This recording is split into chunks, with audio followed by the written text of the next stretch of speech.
জানি না কোন দিন কার সঙ্গে মালাকুল মউতের দেখা হয়ে যাবে, কোন দিন মসজিদের মাইকে আমার নামটা ঘোষণা হয়ে যাবে, মসজিদের পালকিটা আমার ঘরের সামনে দাঁড়িয়ে যাবে। এটা তো এমন পালকি, এটাতে একবার যারা শুয়ে যায় জীবনে আর দ্বিতীয়বার সুযোগ আসে। দুনিয়ার মানুষ নিষ্ঠুরের মতো আমাকে গোসল করাবে, আতর গোলাপ দিয়া সাজাবে, কাটিয়াতি করে ও জানা ও চেনা দেশের দিকে নিয়ে রওনা দেবে, আমাকে জঙ্গলের দিকে নিয়ে রওনা দেবে।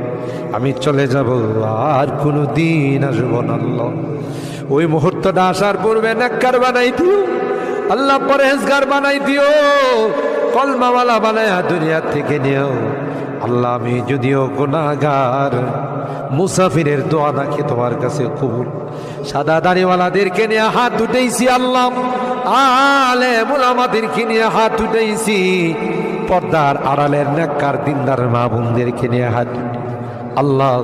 যাদের হাতখানা পছন্দ হয় সেই হাতের ওসিলায় আমাদের দোয়াগুলো কবুল।